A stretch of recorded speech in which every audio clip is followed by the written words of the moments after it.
Robert, el último, que te pasé la última diapositiva, llegaste a mandarlo. ¿Ese fue el mensaje de la casa? El de hoy día, el de hoy día. Ah, sí, ahora mismo. Te mandé, creo, hoy día una diapositiva. Ahí les va a mandar Robert lo de Mesopotamia, que la semana pasada se me pasó brindarles, chicos. Ya. A ver, como título vamos a continuar con civilizaciones del mundo antiguo. Ese va a ser nuestro título para designar a Egipto, China e India, ¿no? Vamos a mencionar también a Mesopotamia, ¿por qué no? Para colocarla en el mapa que vamos a hacer a continuación.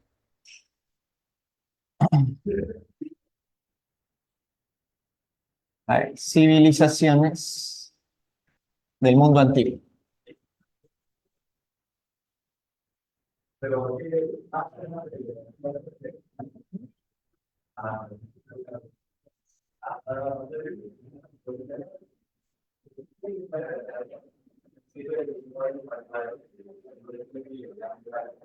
Bien, como nos toca hablar de Egipto, China e India, lo que vamos a hacer es un pequeño mapa del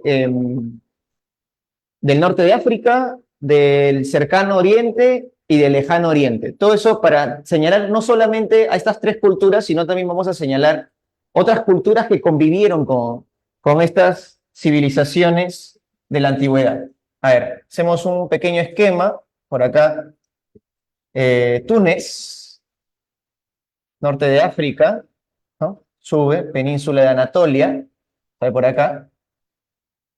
El Mar Rojo y una M entre Asia y África, que es el Mar Rojo, el Cuerno de África, la península arábiga, ¿ok? Y ahí cerca nada más vamos a hacer la India, el Indostán, para luego por acá colocar Indochina, ¿no?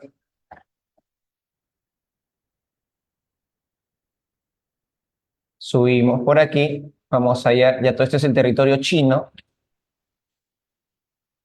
arriba, por aquí vamos a encontrar Corea, por acá la isla de Japón, ¿sí? Y así hasta el norte de Siberia, ¿no? Ok, a ver, señalemos cosas importantes. Este es un pedazo del mar Mediterráneo. Recordemos que para poder reconocer culturas hay que pisar muy bien el espacio geográfico. Este es un pedazo del mar Mediterráneo. Como ustedes están en sus casas, pueden imprimir el mapa para que sea un poco más exacto, ¿no? Si es que logras tener una impresora.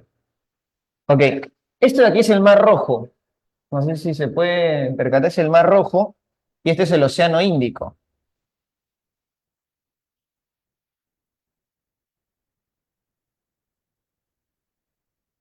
Vamos a colocar las principales regiones, pero antes de eso, algunos ríos. Por ejemplo, aquí lo que vamos a hablar hoy día, Egipto. Por aquí el Éufrates, el Tigris. ¿Eh? Esto es el Golfo Pérsico. ¿Ok? Este es el Golfo Pérsico. Por aquí el río Ganges, el río Indo, el río Ganges. Por aquí vamos a tener el Huanghe, el Yangtze, ríos de China. ¿Ok? Veamos.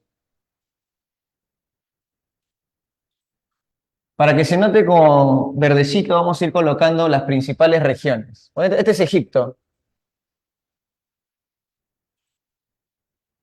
¿correcto? Esto es Palestina, esta zona de acá.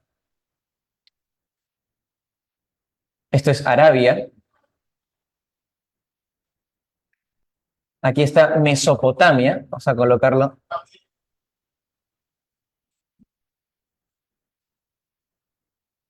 ¿Ok? Mesopotamia. Aquí está Siria, al costadito. Esto es Anatolia, hoy día sería Turquía, ¿no? La península de Anatolia, Turquía. Este es el Indostán, toda esta península que ven aquí. Vamos a ponerle India nada más, para que alcance. Y por acá China. Y todo esto es el Medio Oriente, ¿no? Esta zona es el Turquestán, por aquí está Afganistán, Pakistán, todos los están, Uzbekistán, Kazajstán. La mayoría de pueblos con ese tipo de terminación. Y obviamente toda esta zona norte, pues Mongolia, ¿no? China es más grande, eso es lo que le hemos puesto al medio, pero China es un poquito más grande. Al norte estaría Mongolia, Siberia, Rusia, ¿no? Esta isla del Japón, archipiélago, la península coreana, Indochina. Nos faltó dibujar por acá Sri Lanka, está costadito de la India. Muy bien. Veamos, esto es para reconocer las principales regiones del Asia. Cercano Oriente, Medio Oriente, Lejano Oriente. ¿Ok? Y el norte de África, esta parte de Egipto. Muy bien. ¿De qué civilizaciones podemos estar hablando, por ejemplo? ¿No? A ver si le ponemos otro colorcito, color naranja.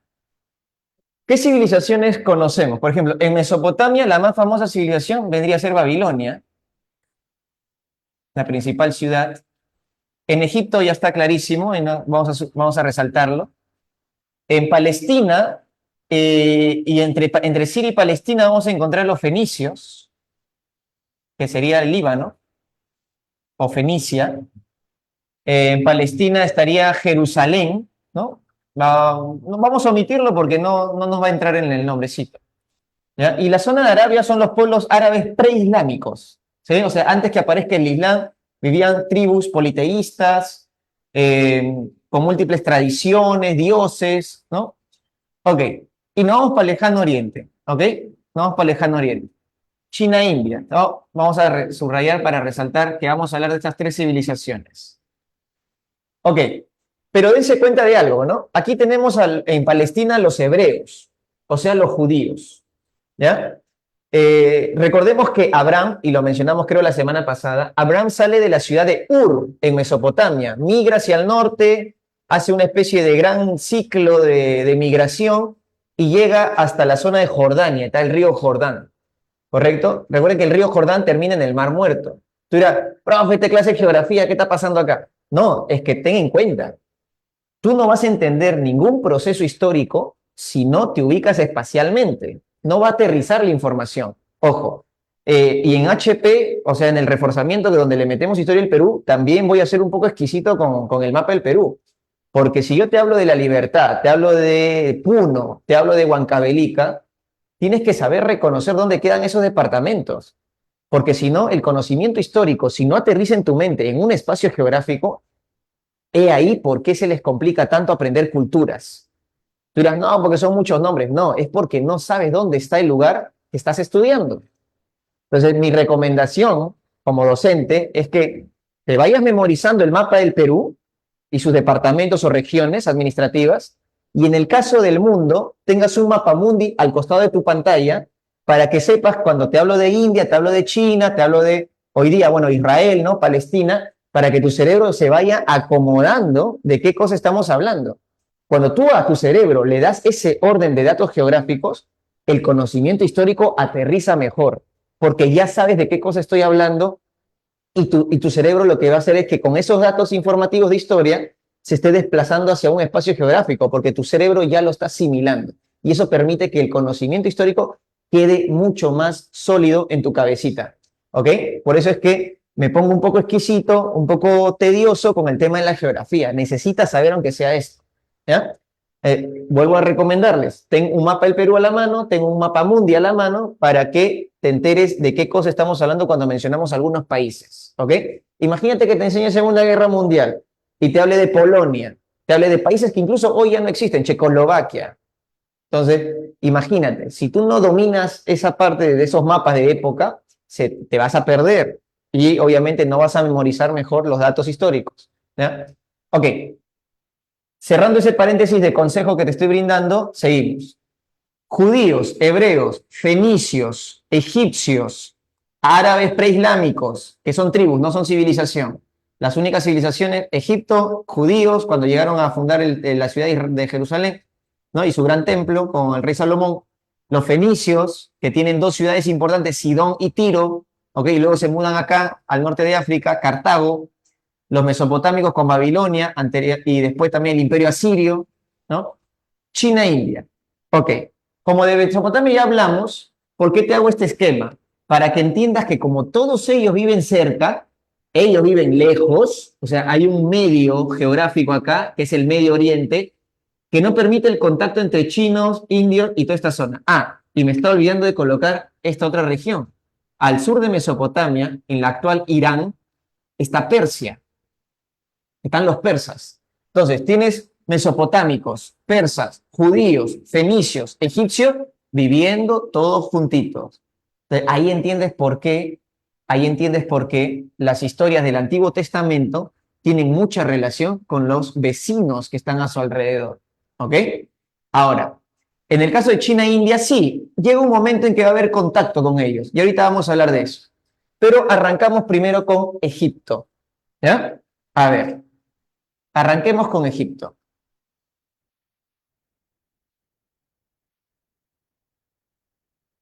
¿Qué civilizaciones vivieron en Egipto? Solamente la egipcia. No es como Mesopotamia. En Mesopotamia vivieron muchas civilizaciones.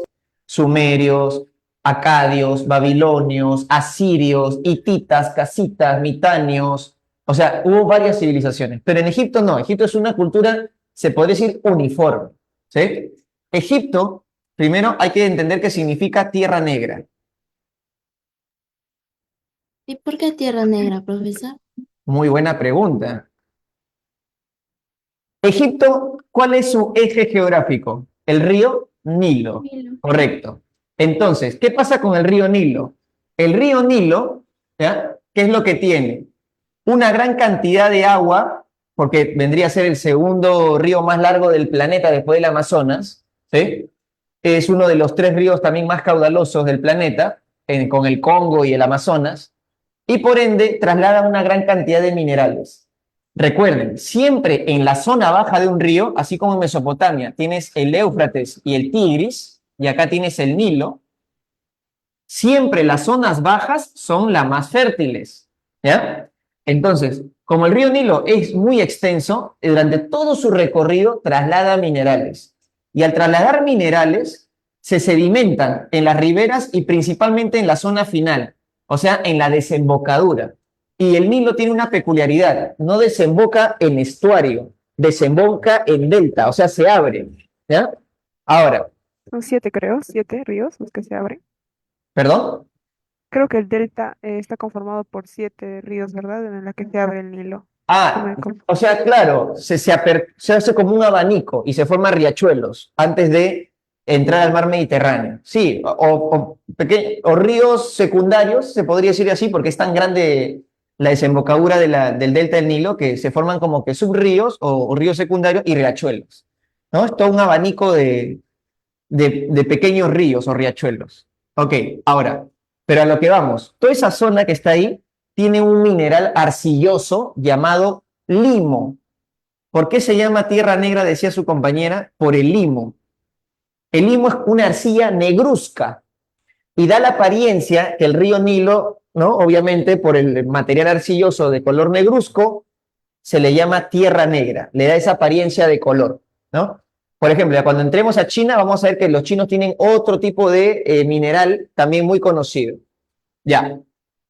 Entonces, Egipto, llamado Tierra Negra, Heródoto, justamente gran historiador griego y padre de la historia, eh, lo identifica como el don del Nilo. O sea que si no existiese el río Nilo, nunca existiría la civilización egipcia. ¿Ya? Un momentito, voy a apagar el ventilador porque mi enemigo número uno. Ya. Ahora, vamos con los periodos egipcios, ¿sí? ¿Cómo se desarrolla en Egipto su gran civilización? A ver, cuando hablamos de periodos egipcios, señalaremos primero el periodo predinástico, antes que aparezcan los faraones, predinástico o legendario. ¿Ya? Durante esta época, ¿qué sucede? Ya se conoce la escritura jeroglífica, por ejemplo, ya aparece la escritura jeroglífica. Vamos a poner acá los jeroglifos. ¿Qué sucede? Ya se conoce el calendario solar. ¿Ok? Y se desarrollan las ciudades-estados egipcias, llamadas nomos. ¿Ok? Los nomos. Egipto se divide en dos regiones, el Bajo Egipto, que es el norte, y el Alto Egipto. Voy a colocarlo acá. AE, Alto Egipto, BE, Bajo Egipto, ¿no? El Bajo Egipto siempre va a ser más fértil porque está en la zona de la desembocadura, la parte baja del curso del río Nilo. Y el Alto Egipto está como que al curso medio, más o menos, ¿no? O sea, está cercana a la zona baja, pero está casi al medio del río. Ok, es una zona más elevada, ¿ok? Pues se llama Alto Egipto. Y es menos fértil, pero sigue siendo tierra fértil, pero menos que el Bajo Egipto. Ahora, 42 nomos repartidos en estas dos regiones, ¿sí? 22 nomos al sur, 22, pero al norte, perdón, 20 nomos al sur. Ok. Durante esta época también vamos a encontrar un mito fundacional, el famoso mito de Osiris, pero lo vamos a ver cuando hagamos religión. Solo lo vamos a mencionar ahorita. Si quieres, la agregas en tu cuaderno que estés tomando nota. Mito de Osiris. Es el mito fundacional, ¿no? Para los egipcios, como que su parte, su génesis. Bien, hasta ahí todo genial. 42 pueblitos viviendo en Egipto, vamos a colocarlo entre paréntesis. Ok, y luego viene lo siguiente, ¿no? Periodo número 2, el Imperio Antiguo. O antes de eso, disculpen, el periodo Tinita, O arcaico.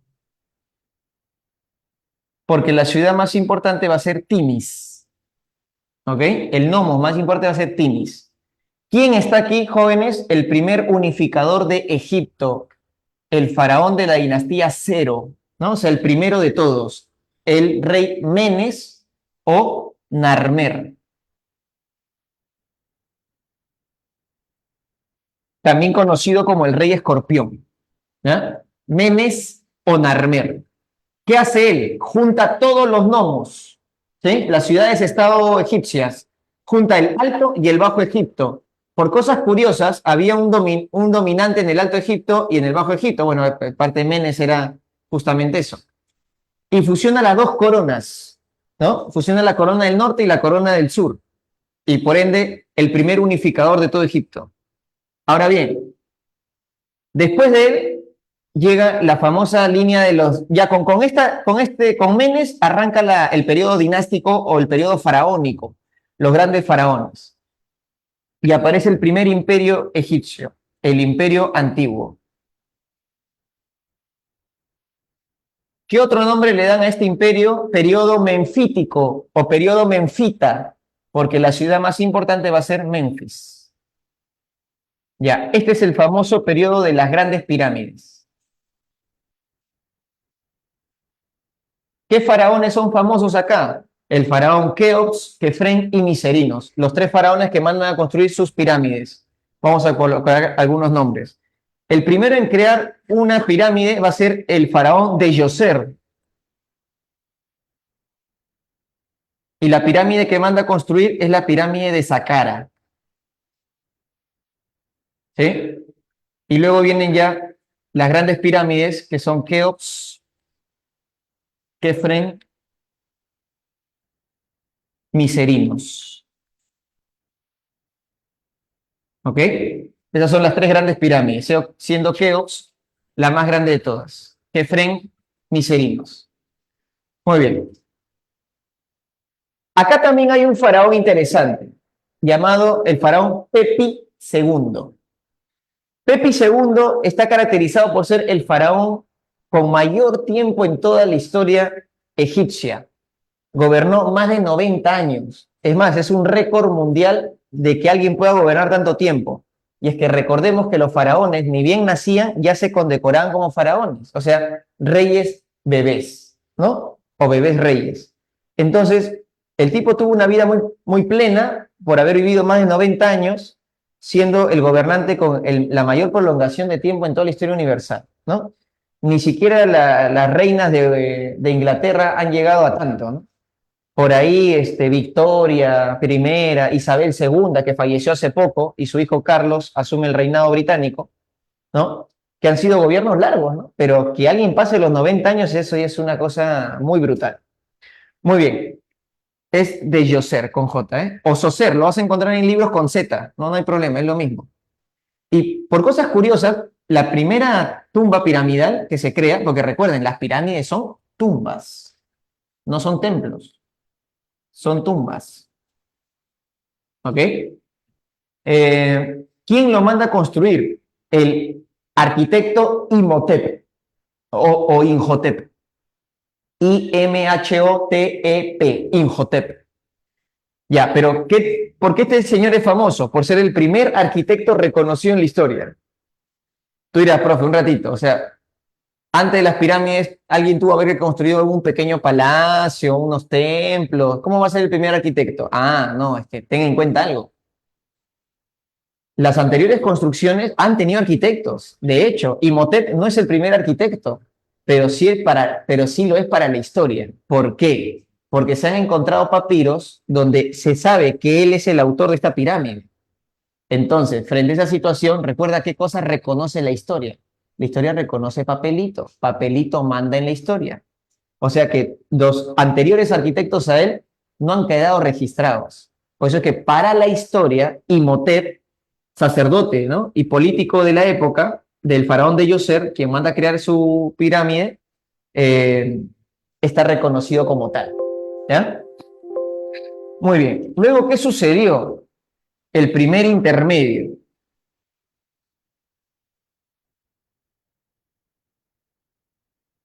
Llega un momento de decadencia de los faraones y los líderes de los valles, o sea, los líderes de los nomos, los nomarcas, nomarcas, empiezan fuertes guerras civiles, porque como los faraones empiezan a perder poder, o sea, viene una dinastía muy débil, entonces los nomarcas, jefes de las provincias, se quieren levantar contra el faraón y quieren ser los siguientes faraones.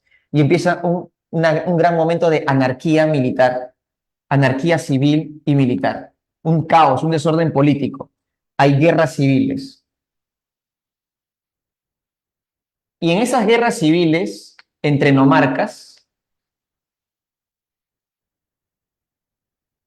una ciudad va a sobresalir, Tebas, y da paso al siguiente periodo, el Imperio Medio, también conocido como Imperio Tebano. Tebas va a ser la nueva ciudad importante de Egipto. Profesor, ¿quién unificó Tebas y Memphis? Porque se van a fusionar estas dos ciudades. El control político de Memphis pasa a Tebas y es como haber fusionado las dos ciudades. El faraón clave de esta época es Mentuhotep II. ¿Ok? Él sería ¿quién? El segundo unificador de Egipto. Menes, primer unificador, Mentuhotep, segundo unificador. ¿Ok? Durante su gobierno, él fusiona el culto de Memphis y el culto de Tebas. En cada uno de esas dos ciudades se adora al mismo Dios, que es el Dios Sol. Recordemos que la religión egipcia es solar. Entonces, ¿quiénes eran esos dos dioses que representaban lo mismo? Amón en Tebas y Ra en Memphis. Y fusionó a los dos dioses en un solo nombre. ¿Sí? Recuerden, Amón y Ra es el mismo dios sol del mediodía, el sol del cenit. Fusión. Fusiono al dios de Tebas, al dios de Memphis, porque son lo mismo, culto solar. Y si fusiono Amón y Ra, no vas a decir Ramón, ¿eh? No seas loco, ¿eh? Dios Ramón, no, para nada. Don Ramón es mi polo, que eso es diferente. Ok, se llama Amón-Ra. El culto de Mentuhotep durante su gobierno va a ser el culto a Amón-Ra. ¿Sí? No te olvides. ¿Ya? Luego, número 6. Pasaron muchos faraones, ingeniería hidráulica fue muy desarrollada en esta época. ¿Sí? Y el Imperio Medio, por cierto, no te comenté esto, que en el Imperio Antiguo no había moneda. A partir del Imperio Medio, se podría decir, ya las monedas empiezan a circular en Egipto, pero en el Imperio Antiguo no había moneda. En el Imperio Antiguo era tributación de servicio y uso de trueque, ¿ya? O sea, si el faraón me llamaba a trabajar, tengo que ir. Las pirámides no lo construyen esclavos, no existen esclavos en esta época del Estado. Posiblemente haya existido algún esclavo familiar en una comunidad, puede ser, pero no se usan esclavos en el Estado, al menos no en esta época. Posteriormente sí va a ocurrir eso. Luego viene el segundo intermedio. ¿Quién invade Egipto? Los Ixos. Los Ixos. Muy bien, muy bien. En el segundo intermedio, la ciudad más importante va a ser Avaris, porque va a ser la ciudad que los Ixos escogen para su centro capital. Invasión Ixa o invasión de los Ixos. ¿Y qué llevaron los Ixos a Egipto? No me digas el hierro, ¿ah? Eso es falso. Los Ixos llevan el carruaje de guerra, llevan el caballo, ¿ok? Y con ello vamos a ver que lo que sí te puedo decir es que en los tiempos de los Ixos, en el segundo intermedio egipcio, el hierro llega a Egipto, pero no llega porque los Ixos lo hayan traído, llega posiblemente por intercambios comerciales, ¿no? Porque para la época de los Ixos, te tengo que mencionar que ya hay contacto con la gente aquí en Grecia. Hay comercio con los griegos, hay comercio con los fenicios. Egipto tenía como colonia esta isla que está por acá, al sur de Turquía, llamada la isla de Chipre. Acá había otra isla cerca a Grecia, llamada la isla de Creta. ¿Ok? Y por acá un grupo de islas llamadas las Cícladas, un archipiélago griego llamado las Cícladas. Ok, los egipcios tenían puntos de colonia comercial ahí y traficaban incluso con la gente de los antiguos griegos, los micénicos, perdón. Traficaban con los antiguos griegos. E incluso algunos egipcios viajaban hacia Grecia, ¿no? Y eran parte de esas polis. O sea, había un contacto muy interesante entre los hombres del mar Mediterráneo, fenicios, griegos y egipcios. Muy bien. Los Ixos eran un pueblo salvaje, lleno de carruajes de guerra, caballos. Invadieron Egipto. ¿De dónde vinieron los Ixos? Por acá. Por el norte de Turquía, Mar Negro. Posiblemente por aquí. No se sabe realmente de dónde vienen los indoeuropeos, pero los Ixos son un pueblo indoeuropeo. Recordemos que a Mesopotamia lo invadieron los hititas, los casitas y los mitanios. A la India le invaden los arios, cosa que vamos a ver después. Y bueno, los Ixos bajaron de esta parte del norte, pasaron por Palestina y entraron a Egipto. Conquistan Egipto y les vacila, les gusta todo el mundo egipcio. Y dice, oye, qué bacán sus dioses. Oye, qué chévere las pirámides. Oye, ellos trabajan con oro. Oye, qué bacán, dice, ¿no? ¿Sabes qué? Queremos ser egipcios. Los Ixos, claro, los Ixos lo que hacen es dejarse influenciar por la cultura egipcia, pero ellos dominan. Es decir, el Ixo dijo, oh, yo también quiero ser faraón, está chévere esto. Porque el faraón, recuerda, el faraón no es un hijo de los dioses, no. El faraón es la representación humana de los dioses. El faraón es un dios caminando entre mortales. Ojo, o sea, no es cualquier cosa el faraón. Entonces, el faraón es un dios en tierra, imagínate. Entonces, los Ixos les gustó eso, ¿no? Oye, yo soy un dios en este territorio, déjame ser faraón. Y se quedaron buen tiempo, buenos años se quedaron en Egipto. Recordemos que en esa época de la invasión de los Ixos ocurre una fuerte crisis agrícola en Palestina. Entonces, los hebreos, pueblos de pastores, porque todavía no tienen ciudad fundada, descendientes de Abraham, descendientes de Isaac y Jacob, los pueblos de Israel, ¿no? Las 12 tribus de Israel vivían en Mesolítico, podríamos decirlo así, porque ni siquiera tenían ciudades fundadas, eran tribus, ¿ok? Ante la crisis y sequías que hay en su región de Jordán, del río Jordán o Palestina, bajan a Egipto, porque Egipto es una zona súper próspera, para poder tener trabajo, negociar, migran, pues, ¿no? Van migrando y se meten a Egipto, los hebreos, en el tiempo de los Ixos. Y entre los hijos, pues, de Jacob, tú sabes, estaba José, uno de los más jóvenes. Y resulta, pues, que a José sus hermanos lo venden como esclavo a un tal Putifar, ¿no? Y este Putifar lo tiene de esclavo a José y se entera de que el faraón Apopi acaba de soñar que 7 vacas flacas se han comido a 7 vacas gordas. O sea, una especie de canibalismo vacuno que ha soñado. Imagínate soñar que 7 vacas se comen a otras 7 vacas. Qué feo. pesadilla. Entonces el faraón se levanta, le pregunta a sus asesores, sacerdotes, brujos, le dice, ¿qué significa mi sueño? Y no sabe, ¿no? Entonces llega José, escucha el sueño del faraón y le dice, su dueño, su amo Putifar, le comenta lo que le quiere interpretar el sueño al faraón, lo hacen entrevistar con el faraón y el faraón le dice, joven, me entera que usted sabe qué significa mi sueño. Sí, señor, significa que usted va a tener estas 7 vacas gordas, significa 7 años de prosperidad. Se vienen 7 años de abundancia, pero las 7 vacas flacas significan 7 años de sequía.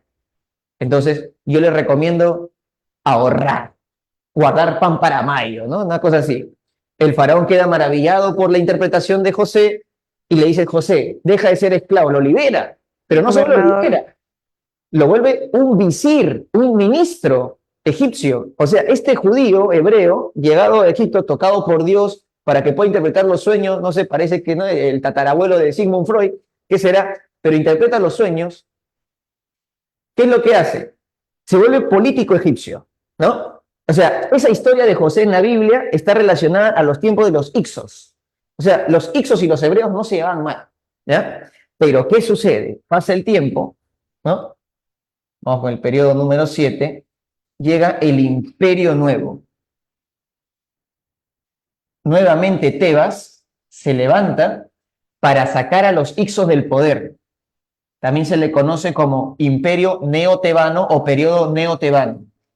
Tebas vuelve a ser la ciudad importante. ¿Quién es el tercer unificador que votó a los Ixos y recuperó el poder? Amosis. El faraón Amosis logró votar a los Ixos, pero no solo eso. Recuerda que los hebreos vivían ahí. Entonces, ¿qué empezaron a hacer los egipcios con los hebreos? A ver, ¿tienen una idea o no? ¿Se acuerdan en la historia? Los Bíblica, esclavizaron. los esclaviza. Así que si tú agarras la Biblia, el Antiguo Testamento, créeme que le van a sacar la mugre a los egipcios. O sea, los egipcios son unos idólatras, son unos atorrantes, porque en la Biblia vas a hallar que a muchos pueblos los tratan mal, ¿no? Como a otros pueblos los tratan bien. ¿De quiénes hablan bien chévere en la Biblia? De los fenicios, porque eran amigos de los hebreos, eran gente de comercio, socios comerciales, y hablan muy bien de los persas, ¿no? ¿Me entiendes? Entonces, y obviamente ¿de quién van a hablar pestes? Van a hablar peste de los egipcios, van a hablar peste de los babilonios, van a hablar peste de los asirios, van a hablar peste de los romanos, ¿no? Claro, claro, efectivamente. Entonces, regresemos al tema. El Imperio Nuevo, que es el Imperio Neotebano, va a estar dirigido por Amosis, pero pongamos otros faraones importantes. Por ejemplo, tendríamos al que logró la máxima expansión, llegó hasta Siria. Miren, de Egipto llegó hasta Siria. ¿Quién fue ese faraón? Tutmosis. Tutmosis III. ¿Ok? Faraón muy reconocido. Este señor llegó a la máxima expansión egipcia hasta Siria. ¿Ya? Y luego tenemos otro faraón llamado Amenofis. Amenofis IV, también conocido bajo el nombre de Akenatón. ¿Qué hizo este señor? Monoteizó Egipto. Egipto tiene más de 1000 dioses, 1500, 1200 dioses, pero un montón de dioses, cientos y centenares de dioses. ¿Qué dijo Amenofis IV? Dijo, vamos a creer en un solo Dios.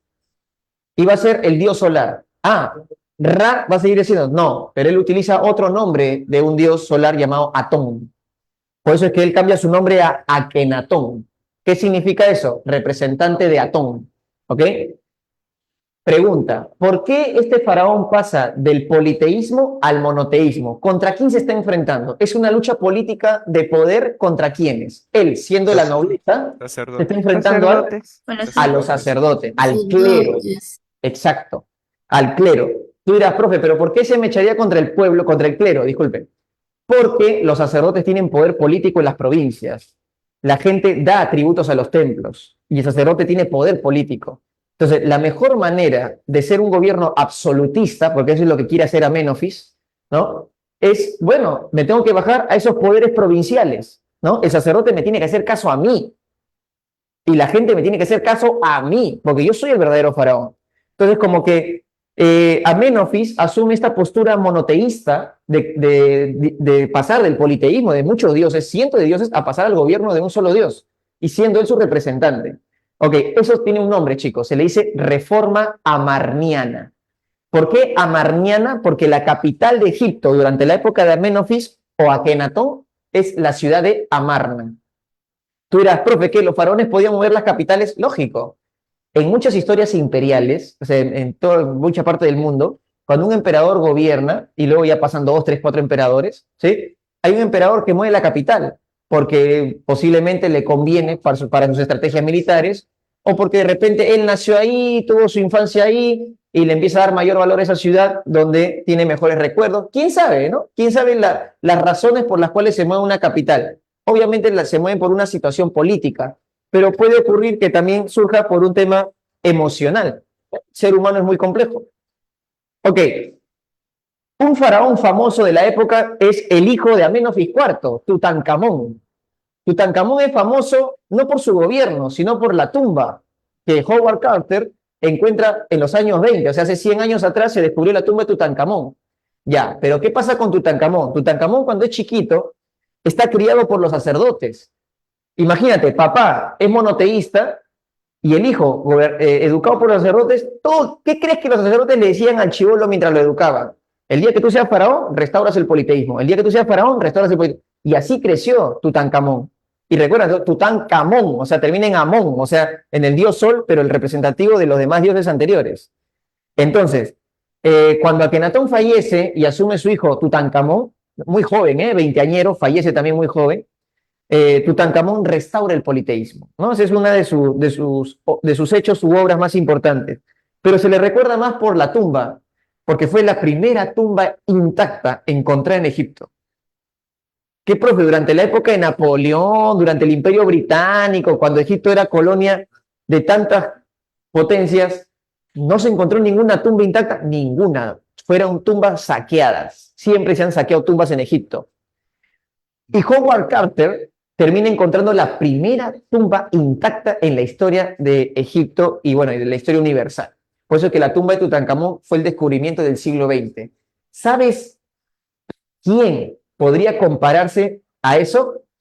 El descubrimiento de la tumba de Shi Huangdi, el primer emperador chino, y se podría comparar también con el descubrimiento de la tumba del señor de Zipán, aquí en La Libertad, en 1987, por Walter Alba, ¿no? Entonces, aquí en el Perú tenemos un análogo con Tutankamón, ese señor de Zipán, porque el señor de Zipán también es una tumba intacta, encontrada en el Perú. Claro, cabe mencionar que el señor de Zipán ya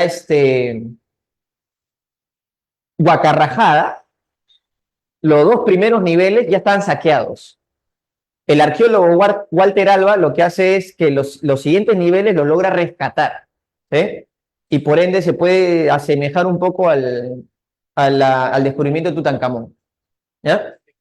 Ok, pero el faraón más importante de esta época, ¿quién va a ser? Ramsés II. ¿Sí? Voy a colocarlo acá.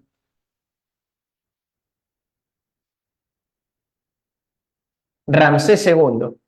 ¿Qué pasa con nuestro amigo Ramsés II?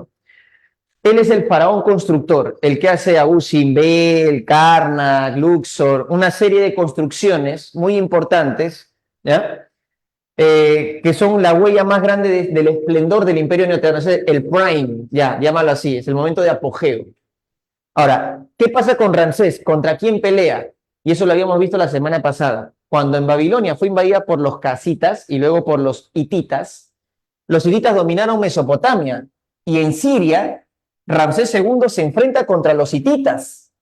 Mira, mientras ya hemos avanzado un montón de historia egipcia y recién en Mesopotamia han invadido Babilonia, los hititas, y chocan contra los egipcios en Siria, ¿ya? Y se da la primera batalla con un documento de paz registrado que es la paz de Kadesh, ¿no? La batalla de Kadesh y la paz de Kadesh. Siglo XIII antes de Cristo, creo, si no me equivoco, es en el 1274, si no me equivoco, o 79 antes de Cristo, ¿ya? El detalle, muchachos, es que Ramsés cuando llega a Egipto, va a ser una cosa muy rara o chistosa, es que él le cuenta a la gente que ha ganado la batalla. O sea, la batalla ha sido un empate, donde han llegado a un acuerdo de que, oye, este es nuestro límite, tú eres fuerte, yo soy fuerte, ya no, empate, pero Ramsés llega como victorioso, hemos ganado, y le hemos hecho firmar la paz a los hititas, y Ramsés manda pues a erigirse pues papiros y documentos donde se muestre su grandeza, y se manda a dibujar en las paredes del templo, y siempre se dibuja Ramsés más grande. ¿Sí? Cuando tú dibujas al faraón en tipo una imagen, un icono, en una pared de algún templo o pirámide, siempre se lo dibuja grande, porque eso es una manipulación del arte para mostrar grandeza, ¿no? Cuando Napoleón tiene su famosa pintura en su corcel blanco y en el fondo tiene los Alpes, porque él cruza los Alpes para ir justamente a Italia y a dominar a los austriacos y todo eso, Napoleón cruzó los Alpes en mula, no en un corcel blanco así bien chévere, no, cruzó un animal de carga, cruzó una mula. Entonces, pero mira cómo el arte puede cambiar las cosas. ¿Tú crees que el día que yo muera, yo voy a mandar a hacer mi cuadro? ¿Tú crees que me voy a dibujar flaco? Ni fregando, yo me voy a dibujar musculoso, tipo Zeus. ¿Ya? ¿Por qué? Porque quiero que me recuerden así, pues muchachos, lógico. Ahora, Obvio. veamos acá, sí, el arte es poder, el arte es poder, simboliza cierto poder. Muy bien, entonces Ramsés y los faraones se solían dibujar de manera pues muy grande, ¿no? En los murales de las paredes egipcias. Bien, ¿qué sigue ahora? La decadencia. En otros libros vas a encontrar tercer intermedio, que significaría ¿qué cosa? La invasión de los asirios, Asurbanipal. El imperio asirio ha crecido y ha conquistado Egipto, ¿ok? Válido, eso también es válido. Pero nosotros vamos a poner de arranque nada más la decadencia, que es una serie de invasiones. La decadencia en Egipto. ¿Quiénes invaden Egipto? Asirios. Luego vienen los persas, con el famoso rey Cambises. Cambises II se baja a los egipcios habían recuperado su territorio porque se enteraron que los asirios fueron destruidos por los neobabilonios y los egipcios dijeron, es nuestra oportunidad, recuperemos Egipto. Genial. Y eso se llama Renacimiento Saíta, porque la ciudad importante fue Sais. Pero pasaron algunos años y un tal Ciro conquistó Babilonia y su hijo Cambises conquista Egipto. Y ahí se da la famosa batalla de Pelusium. Esa batalla fue alucinante, porque en esa batalla los persas les tiraban gatos a los egipcios, gatos persas. No sé si ha visto la película Stuart Little, ¿no? Donde está Pelusa, ¿no? Justamente el gato de la familia, que es un gato persa, ¿ya? Imagínate esos gatos blancos, ¿no? Medio grises, ¿eh? Los persas agarraron a los gatos y los lanzaron a los egipcios. Y los egipcios no podían hacer nada porque los gatos son sus dioses. ¿Qué más hacían los persas? Chapaban a los gatos y los amarraban a los escudos. Amarraban al escudo al gato y avanzaban, y avanzaban, y avanzaban. Y los egipcios iban retrocediendo porque no puedes dañar a tu dios, ¿no? Entonces, no todo en la guerra es fuerza, también es inteligencia y estrategia. Eso se llamó la batalla de Pelusium, donde los persas le ganan a los egipcios y conquistan su territorio.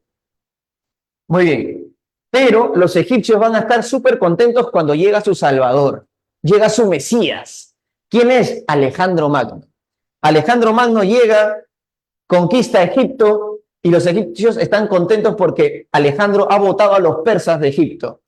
Y los egipcios le han dicho, papi Alejandro, tú eres bravo, quédate con nosotros, es más, sé nuestro faraón. Y los egipcios le dan a Alejandro la categoría de faraón. Alejandro está en su boom, ¿no? Está en su momento más prime que puede haber, porque lo están considerando faraón. Hace rato que te he dicho, el faraón es un dios en la tierra. Imagínate un griego macedónico llegando a Egipto, derrota a los persas, la gente te ama, eres su salvador, y te dicen, sé nuestro faraón. Y Alejandro estaba contentísimo. Alejandro ya era hegemón griego, ¿no? Porque recuerda que no existe título de imperio en Grecia, ese es un título romano, pero sí existe en Grecia la palabra hegemón, o sea, el dueño de todo, ¿no? Era hegemón griego y ahora lo vuelven faraón egipcio. Imagínate. Y cuando muere nuestro pobre Alejandro, ¿no? O sea, ¿quiénes más invadieron Egipto? Los macedonios o griegos, como quieras, no hay ningún problema.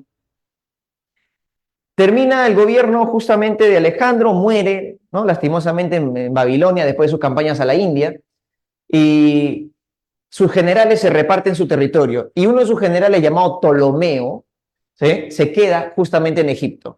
Y por cosas muy curiosas fue el reino helenístico, Egipto, un reino helenístico mezclado con los griegos, el reino más sólido que pudo haber dejado Alejandro. O bueno, que sus generales se repartieron.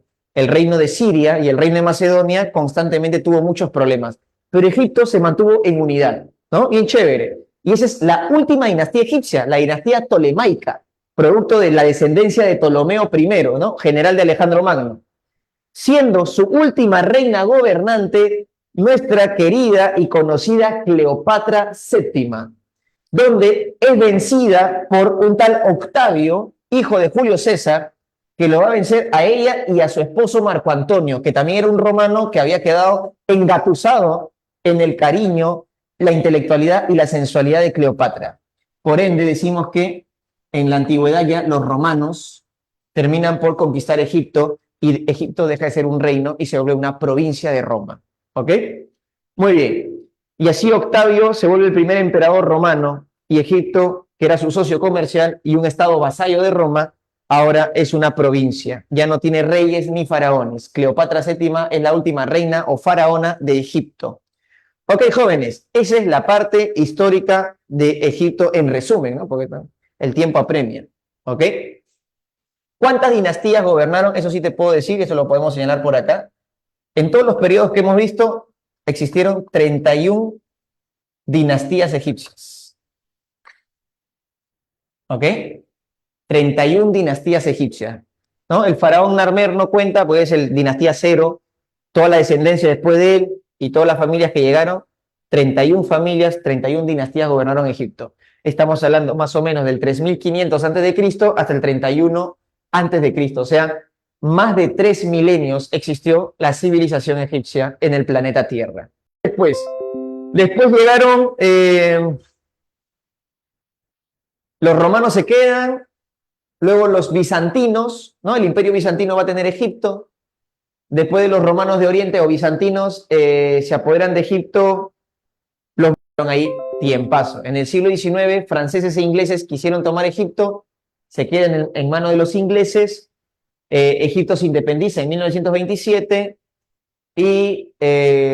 pero todavía como que con, ¿no?, relaciones con el Imperio Británico, y se podría decir que en la década de los 50 Egipto lidera la Liga Árabe, o sea, una especie de reunión de países árabes, porque recordemos que en la Primera Guerra Mundial el Imperio Turco fue el que tenía Egipto, ya no pasaba nada, ¿no?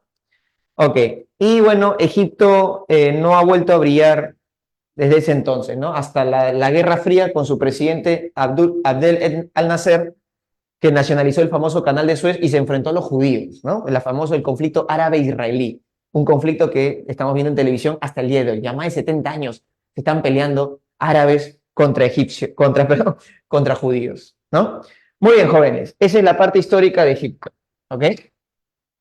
Continuamos. Vamos a ver cómo vamos con la hora también. Ya, nos queda media horita, ¿no, Robert? Claro, Ya. Ok. Vamos, todavía no mencionamos arquitectura, esto de Egipto, lo vamos a mencionar en un ratito, aportes culturales de cada civilización. A ver, vamos con China. A ver, China. Obviamente, el océano, vamos a borrar Indochina, vamos a sacarla del mapa un rato. Este es el Océano Pacífico, para ir señalando lo más importante. Este es el archipiélago, islas de Japón. Ok, vamos con China, ¿sí? China, jóvenes, tiene 2 ríos importantes, se desarrolla entre estos 2 ríos, vamos a poner acá sus ríos, el río Huanghe. Profesor, en mi libro dice Huanghe, lo mismo, no te preocupes, es lo mismo. Y el río Yangtze.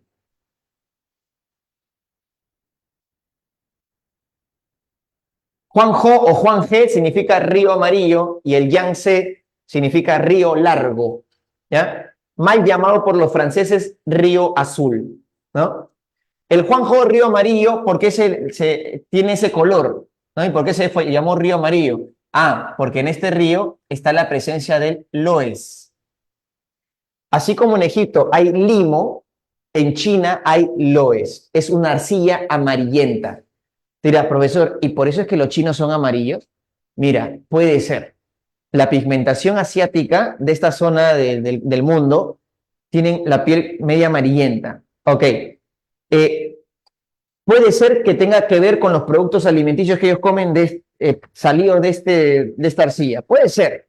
Como también puede ser por temas de radiación y o factores climáticos, ¿ok? Pero de que hay alimentos que cambian el color de piel, eso es cierto. Si tú comes papaya todos los días, ¿qué crees que te va a pasar? ¿Tu piel se pone de qué color? No sé si a alguien le ha pasado, a mí me ha pasado alguna vez. Naranja, Se te pone naranja y está muy bien. Puede No sé ser. si te ha... También ¿verdad? hay caso de una señora que comió todos los días zanahoria y su hijo nació su color de cabello color naranja. Pelirrojo. Eso suena un poco increíble, pero bueno, pues, no sé si pueda pasar eso. Con la, Me ha pa- sorprendido yo también. con la papaya sí, o sea, se te pone la piel media naranjita, ¿sí? La señora empezó desde adolescente. Consumía O- bastante, o- bastante, bastante, bastante zanahoria. Mira, qué gran experimento, ¿eh? O sea, se ha tomado un experimento vivencial, ha experimentado con su cuerpo. Mira, qué loco, qué loco. Primera vez que escucho eso. Lo de la papaya sí, sabía que te cambia el color de piel si lo comes muy seguido.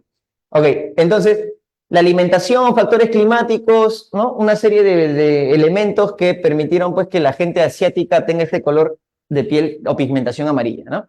Ok, pero curioso, ¿no? Porque la arcilla de este lugar es amarillento. Ok, veamos. ¿Cómo se dividen los periodos en China? Vamos a ver, igual que en Egipto vamos a hacer lo mismo.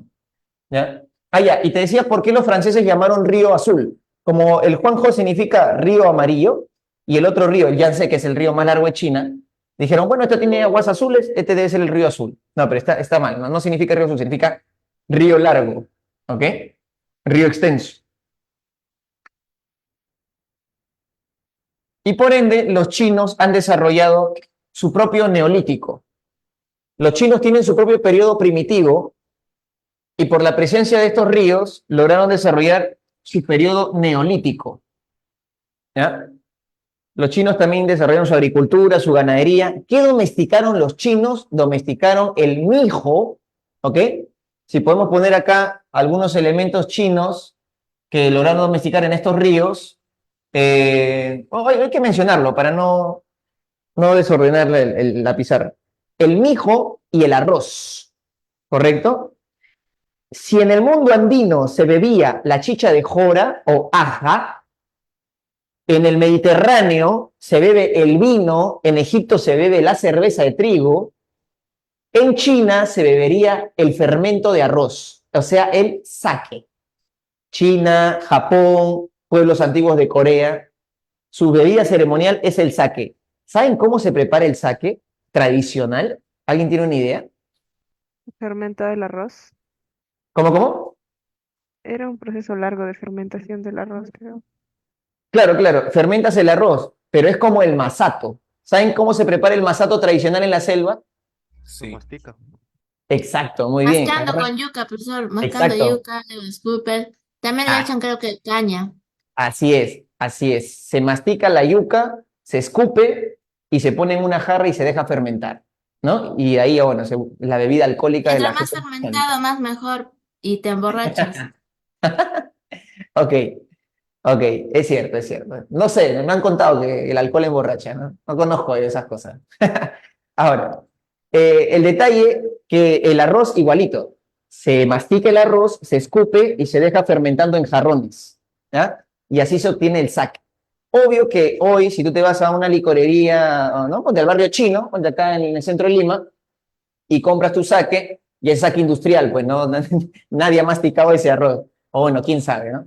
Pero en la actualidad el masato también, ¿no? Se hace de forma industrial, ya no se tiene que masticar. Pero si te vas a una comunidad nativa, obvio, sí, todavía lo preparan de manera tradicional. Bueno, yo sinceramente no le entro ahí a la masticada, ¿ya? Pero hay gente, antropólogo, gente etnólogo que va, visita, tiene que someterse a eso para seguir estudiándolos. Muy bien. Entonces los chinos también tienen su bebida ceremonial para sus rituales y tenemos periodos. El periodo legendario, voy a poner acá, uno, legendario, al igual que en Egipto, o predinástico.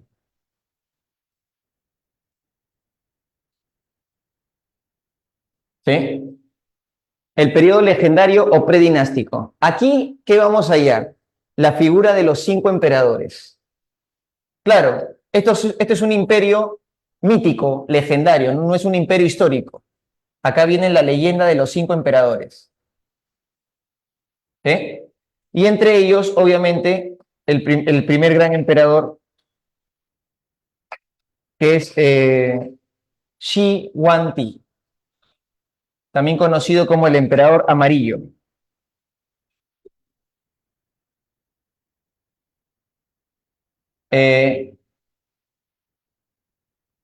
Huangdi o Huangdi, voy a ver acá, emperador amarillo. Vestía con traje amarillo y se supone que es el que da inicio a la gran cultura china. ¿Ya? Este es el periodo legendario. Aquí vamos a encontrar a los famosos 3 reyes y 5 emperadores. ¿Ya? Y entre ellos Huangdi. Huangdi representaría el centro y los otros 4 emperadores un punto cardinal. En la leyenda de los 3 reyes, voy a agregar acá arriba, los 3 reyes y los 5 emperadores. Cada rey había desarrollado un elemento, por ejemplo, si no me llego a equivocar, en esta mitología china había un rey que se desarrolló la agricultura y la caza, otro que desarrolló la idea del fuego, si no me equivoco ese era el rey Fuxi, y luego estaba el del matrimonio y otra actividad más, no recuerdo muy bien. Pero el detalle es que, interesantemente, lo que estaba desarrollando estos reyes es la evolución humana, ¿no? La caza, el tema de la agricultura, el uso del fuego y el matrimonio son como que elementos que son parte de la evolución humana. Entonces, estos 3 reyes representaban cada uno estos tipos de actividades o elementos. Y los 5 emperadores, que es parte de toda esta leyenda, ¿no? Están asociados al neolítico chino, ¿ok? En el periodo legendario, en el periodo dinástico, ahí sí vamos a ver las dinastías chinas, ¿no? Por ejemplo, ¿qué dinastías tenemos? Los Xia, los Shang, los Xia, Shang, los Zhou, los Qin, y para cerrar la China antigua, porque también hay una China medieval, los Han. Xia, Shang, Zhou, Qin, Han, ¿no? Los chinos, dinastía china. Se presume de que con la dinastía Xia hay polémica de que si con ellos arranca la China histórica, ¿no? Pero podría ser, dicen, ¿no? ¿Dónde vamos a encontrar elementos muy interesantes ya de escritura o de civilización? Xia sería como una especie de transición entre el uso de los metales con la idea de la civilización. Con los Shang vamos a encontrar justamente la escritura china.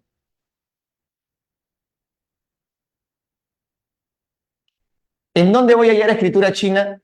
Justamente en huesos oraculares. Oráculos. Huesos de animales donde voy a encontrar la escritura china tallada.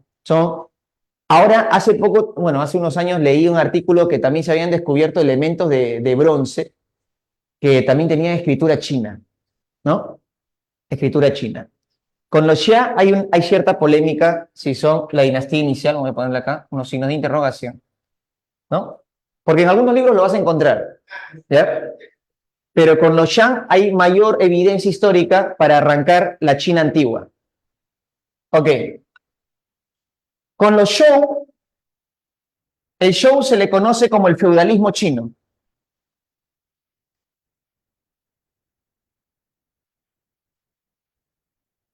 ¿Por qué? Porque son los famosos señores de la guerra, ¿ya? En la etapa de los Zhou hay bastantes conflictos. Hay tantos conflictos que los periodos, que se dividen en 2 periodos, Zhou occidental, Zhou oriental, también conocido como el periodo de los reinos combatientes y primaveras y otoños, ¿no?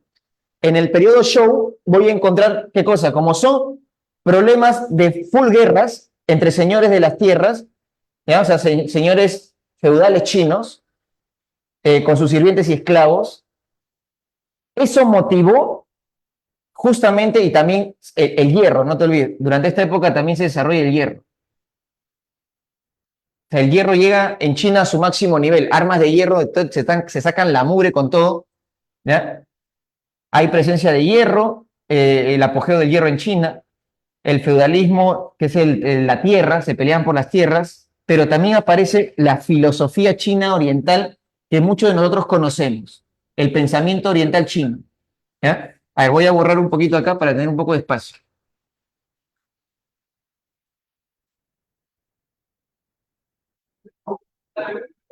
Ya. ¿Qué pasa durante el periodo Zhou? Aparece el pensamiento oriental.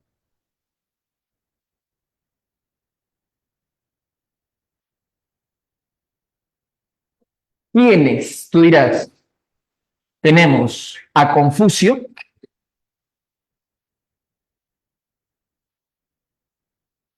tenemos a Lao Tse, a Mo Tse y tenemos a Han Fei. 4 pensadores chinos que surgen en esta época de caos y de guerras entre los señores feudales chinos. Confucio marcará una tendencia de pensamiento oriental conocida como el confucianismo. ¿Sí? El maestro Kong o Confuci proponía un modelo de gobierno en que los príncipes chinos, ¿sí?, logren una educación pacífica y fomenten una estructura pedagógica relacionada a la religión. Para Confucio, la religión es clave para traer la paz. Es decir, la educación tiene que ser teocrática, ¿no? Pero ¿quién debe dirigir el sistema pedagógico o educativo de los chinos? Los príncipes nobles. Sin la aristocracia no va a ser posible que la educación prospere, porque la aristocracia, como es el poder político, ellos tienen que dirigir el sistema educativo. Entonces, para Confucio era muy importante que los políticos se reeduquen en un sentido de paz para que ellos liberen sistemas educativos relacionados con la religión y la meditación para llevar nuevamente una China en paz. Tú dirás, profesor, ¿por qué es tan pacífico Confucio? Porque su contexto lo determina. Si tú y yo viviésemos ahorita en un contexto de guerra, ¿qué estaríamos pidiendo? Paz. ¿Tú crees que los niños o adolescentes que están creciendo ahorita en la franja de Gaza, en Palestina, que están en plena guerra contra los judíos, ¿no? Su pensamiento es ya basta, ¿no? O sea, ya detengamos la guerra, o sea, o que ya dejen por favor judíos de matarnos, ¿no? Entonces, algo así. Igual entre Rusia y Ucrania, o sea, cualquier país que esté viviendo un conflicto de guerra, entre su población surge gente pacifista.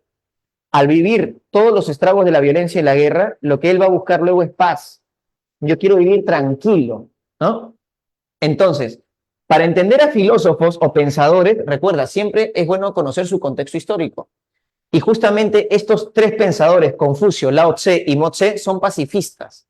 Quieren que se retorne a la paz. Ya, Lao Tse vendría a ser este pensador, ¿no? Confucio y Lao Tse son los más conocidos dentro del programa de paz. O sea, pensamiento oriental orientado a la paz y a la convivencia y a la armonía. Lao Tse va a ser el creador de un libro llamado el Tao Te Ching, donde te menciona que el elemento cósmico de equilibrio global universal es el Tao. El Tao es el principio universal de todas las cosas, ¿no? Y que este Tao se va a ver complementado, ¿no?, con un elemento simbólico que va a ser el yin yang, ¿ok? Eso es el taoísmo. En el taoísmo yo voy a hallar este símbolo llamado yin yang, ¿ok? Y el yin yang tiene algo muy curioso, ¿no? Por ejemplo,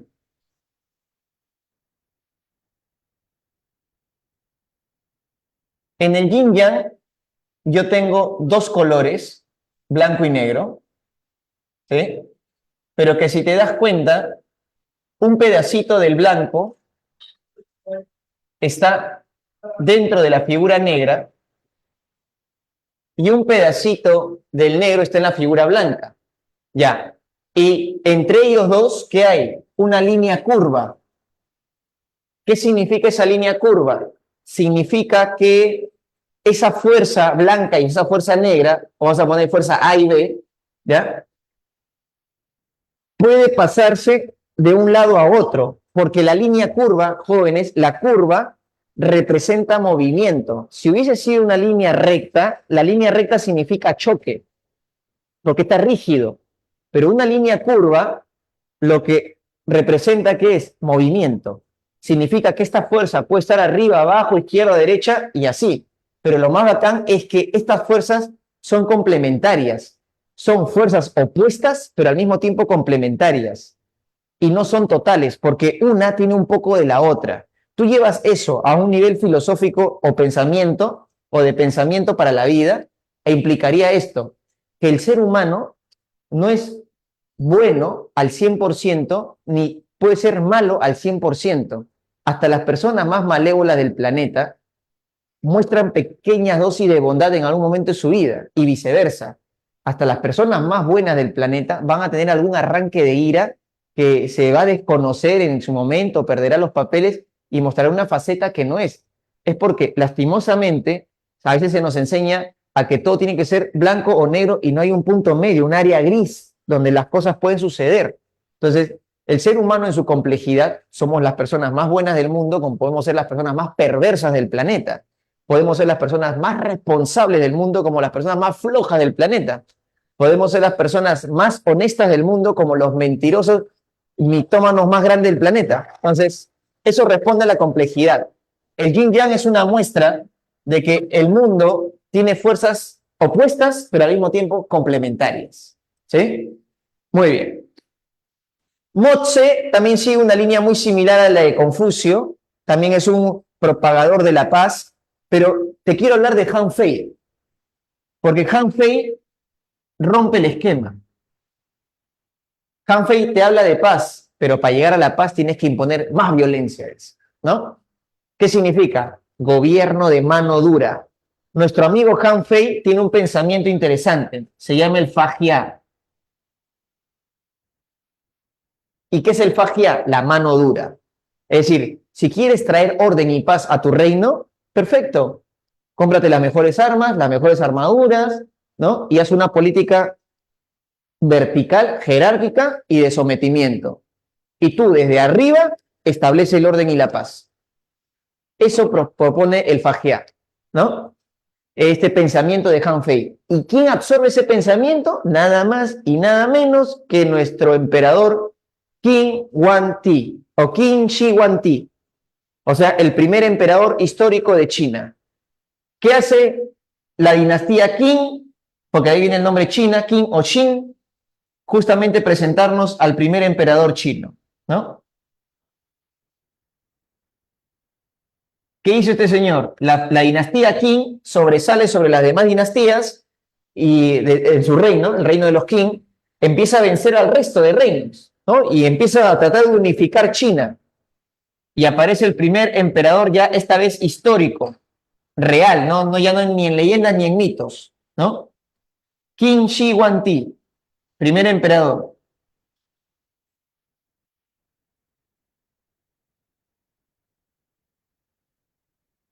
O ya para evitar poner Qin Shi Huangdi. O sea, muy similar el nombre, ¿no? Muy similar el nombre, porque también significa lo mismo, emperador amarillo. Qin Shi Huangdi, el emperador amarillo de la familia Qin, primer emperador. ¿Ya? Ahora, ¿qué hace este señor? Esto ya lo debes conocer por cultura general. Manda construir la muralla china.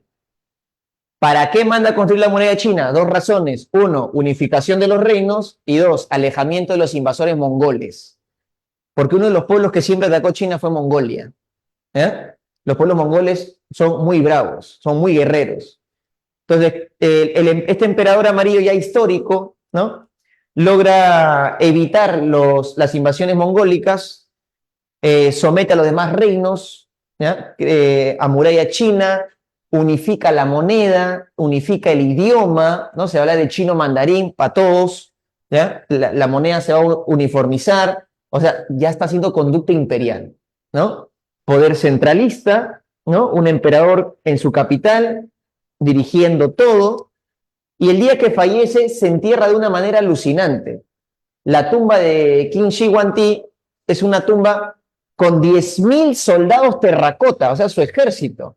Imagínate, ¿no? O sea, este tipo manda a erigir tipo cerámica, tipo barro, 10.000 soldados hechos tipo estatuas, y él con su carroza al medio gigante enterrado en su sarcófago, y se va a ir con todo su ejército hacia el más allá. Una cosa alucinante, ¿no? Muy bien. Entonces, este emperador deja una figura interesante hasta que aparecen los Han, que van a sacar a los Qin del poder. Tal vez el emperador más destacado de los Han va a ser Liu Bang.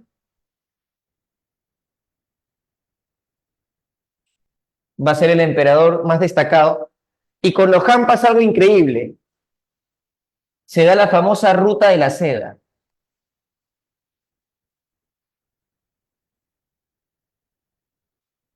Ah, por cierto, la muralla china nunca terminó de construirse, ¿ya? Se dejó en stand-by y con el tiempo diversas dinastías dejaron de tomarle importancia. ¿Por qué? Justo por esto. La ruta de la seda. Cuando tú estableces la ruta de la seda, estableces una ruta de comercio, los chinos lograron llegar hasta Roma. El problema, ¿cuál fue? Que encontraron a la Roma ya en su etapa de decadencia. Imagínate China, imperio, la China imperial, uniéndose al imperio romano. Tú sabes que si es por comercio, al inicio es comercio, pero luego ya puede ser algo político, ¿entiendes? Entonces, la ruta de la seda logra llegar al mar Mediterráneo. Y tú dirás, profesor, y esa ruta con el tiempo se fue bajando, ¿no? Hasta la época de la conquista española, portuguesa. Claro, la ruta de la seda se mantuvo bastantes años, varios siglos, hasta la época en que España y Portugal dominan el planeta. Luego el imperio chino cae en el siglo XVIII-XIX y para el siglo XX ya no existe imperio chino. Y esa ruta de la seda se quedó ahí, ¿no? O sea, no, los chinos no lo reactivaron sino hasta recién estos últimos años. Con su presidente Xi Jinping, el Partido Comunista Chino ha reactivado hace unos años la ruta de la seda. Pero esta ruta de la seda ya no es la de antigua, pues, es la antigua más rutas comerciales marítimas que conecten todo el planeta. O sea, hoy los chinos han maximizado la ruta de la seda a nivel global. Y tú te preguntarás, ¿y esto afecta a Perú? Recontra yes. ¿Por qué? ¿Qué están construyendo los chinos aquí en Perú, muchachos? Un puerto. El puerto. ¿El megapuerto en dónde? Chancay. Chancay. Ok. ¿Y a dónde va a ir esos barcos de Chancay? A Shanghái. Imagínate, ¿todavía? El nombre más preciso. Chancay, Perú, Shanghái, China. Los chinos son alucinantes, ¿no? Esto no ha nacido. Miren cómo los chinos piensan a nivel global, ¿no? Qué envidia, maldita sea. ¿Por qué? ¿Tú crees que el puerto de Chancay nació porque se le ocurrió a Kuczynski? ¿Porque se le ocurrió a Ollanta? ¿Porque se le ocurrió a Alan? ¿Se le ocurrió a Vizcarra, a Castillo o a Dina? No. Viene de la geopolítica china. No de ningún político peruano, mequetrefe, no, sino vino de los chinos. Si los chinos no decían, oye, Perú, ¿puede ser o no? Nosotros nunca hubiésemos tenido, porque nuestros políticos son así de mediocres, la capacidad de crear estos megaproyectos. Imagínate. El último gran megaproyecto que hicimos antes de este puerto es la carretera interoceánica, para unir Perú con Brasil a través de carretera. ¿Y a quién terminó beneficiando esa bendita carretera? Traficantes mineros, traficantes de árboles, de tala ilegal.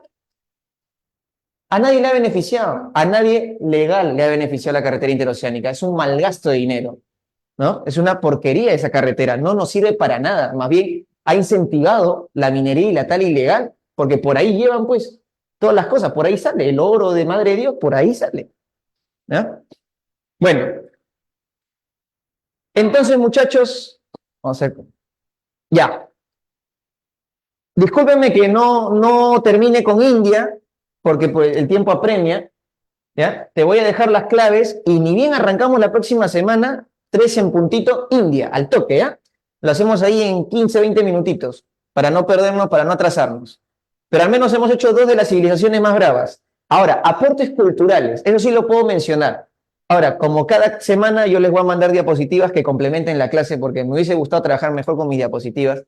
Ahí sí nos hubiésemos hablado de muchas más cosas. Pero bueno, se las mando, no se preocupen. Hay que complementar la clase, porque el tiempo también es cortito. Ya, miren, aportes culturales. Si yo te digo Egipto, ¿Egipto qué va a ser? El calendario solar. ¿Sí? Tira, profesor, un ratito, pero aquí en los Andes ya teníamos calendario solar con los incas. Sí, por eso es que cuando los españoles trajeron su calendario, se acopló rápido. Recuerda que el calendario solar egipcio, los romanos lo adoptan con el pasar de los años, porque no fue inmediato, los romanos tenían calendario lunar, ¿ya?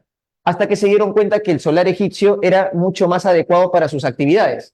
Asimilaron el calendario egipcio, pero con términos romanos, y esto lo hizo Julio César. Entonces, por eso se llama calendario juliano. Y esto te duró hasta toda la Edad Media, hasta 1583, si no me equivoco, u 87, donde el Papa Gregorio XIII, o Gregorio XIII, hizo modificaciones en el calendario juliano y le quitó 11 días, porque hizo unos ajustes de los años bisiestos, y le quitó 11 días al calendario, ¿no? Por eso es que tú pasas del 4 de octubre al 15 de octubre de 1583, si no me estoy equivocando. O sea que en el virreinato peruano tuvimos 2 calendarios. El calendario juliano que trajeron los españoles al inicio y que a finales de siglo la Iglesia Católica renueva el calendario al calendario gregoriano, con los reajustes que había hecho por el tema de los años bisiestos.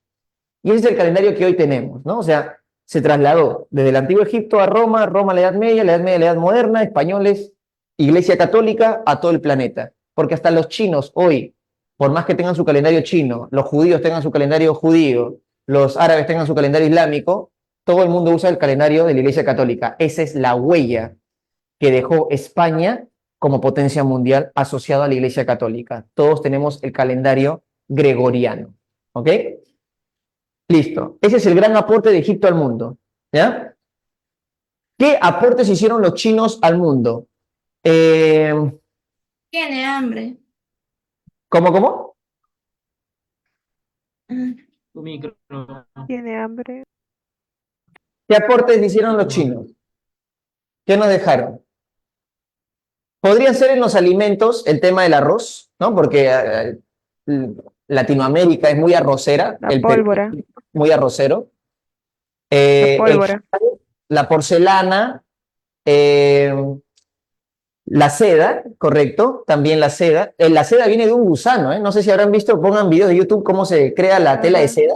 Es Sí. una cosa alucinante, cómo crían a los gusanos. Es bacán, ¿eh? Yo me quedé loco cuando vi cómo se fabricaba la tela de seda. Y carísima, ¿eh? Yo me acuerdo, entré una vez a comprarme una corbata de seda. Le digo, señorito, quería darme mi lujo. ¿Cómo como una corbata de seda? Entro a la tienda, le digo, no, joven, un joven me atendía. Joven, una corbatita de seda. ¿Cómo no, joven? Le me dice, acá hay estos modelos, como puede ver, 200 soles. Yo le digo, pero amigo, yo quiero uno, no una docena. No, así está cada uno. Me dice, no, ni fregando, es demasiado. Una corbata, no voy a gastar tanto. Algún día me daré ese lujo. Sí, muy carito, muy carito. Pero la tela es muy buena, muy buena, muy fresca. Los chinos nos aportaron la brújula, el papel, la imprenta, la pólvora, pero esos inventos no surgieron acá, fueron como que un poquito más tardíos, en las siguientes dinastías. Pero como aportes culturales sí nos dejaron eso los chinos, eso es cierto. Que en Europa se modificaron, ¿sí? Muy bien, a ver, te dicto las claves del día de hoy y la próxima semanita arrancamos con China así rapidísimo, con India, perdón. A ver, práctica dirigida son... Ok, 12 preguntitas. Te dejo 10 y tú haces las últimas 2 a ver cómo te va con la tarea, con la práctica domiciliaria. Igual la próxima semana te digo, a ver. La 1, marquen la clave D. 1D, 2D, 3 enano, 4 casita, 5 avión, 6 avión, 7 casita, 8 avión. En la pregunta 8, en la clave dice convertirse en asceta. Asceta es, dentro del budismo, bueno, como palabra, es desprenderse de lo material. Se podría decir que Jesucristo también fue un asceta o practicó el ascetismo, ¿no? Porque Cristo también tuvo esas frases de deja todo y sígueme, ¿no? Una cosa así. Es como que desprende de lo material. Bueno, ¿quién tenía esa conducta antes de Cristo? Buda, pues. ¿Ya? Ya luego te contaré una hipótesis respecto a Jesús y su posible viaje a Oriente, porque Jesús cuando regresa adulto, según la Biblia, y regresa con pensamientos muy orientales. Meditación, hablar en parábolas, recuerda que los chinos hablaban en proverbios, ¿no? Desprenderse de lo material era muy budista eso. Entonces, hay una hipótesis que plantea de que Cristo, la ausencia biográfica bíblica, el Cristo histórico, no el Cristo necesariamente milagroso, con poderes, ¿no? Hijo de Dios, sino el Cristo histórico, el que pudo haber existido, en ese vacío biográfico habría viajado a Oriente, aprendió del mazdeísmo persa, aprendió del budismo índico, aprendió de algún pensamiento oriental chino, posiblemente se hizo como que un viaje de migración de pensamiento, y cuando regresa al mundo palestino, nuevamente a su tierra, ya regresa transformado, ¿no? Porque las cosas que habla Cristo, es como que en Oriente ya la gente ya hablaba del bien contra el mal, de desprenderse de lo material, esas cositas. Es muy interesante. Clave 9, tenemos besito. Clave 10, tenemos besito también. ¿Ok? Te dejo la 11, que es una pregunta maravillosa que tiene imágenes muy bonitas. Y la pregunta 12, que tiene un grupo de 4 premisas y responde verdadero y falso. La próxima semana arrancamos con India y te doy esas 2 últimas claves para que tú trabajes en tu casita. ¿Ya? O en todo caso se lo doy a Robert, no hay problema, para que te lo diga después. Muy bien, chicos, nos quedamos con los de D y E en 10 minutitos. Robert, ¿Qué pasó? listo. Chao, profesor. ¿Cómo Vemos. puede Gracias, ser? profesor, gracias. Hasta luego, Gracias, profesor. profesor. Bueno. Ya, listo. Sí. Profesor, que le indican a los chicos, ¿no? Es porque se quedan solo los del E y los del ABC se gustan. Ya, ok. Pero ahorita estamos en receso. Claro. No se escucha ahorita nada.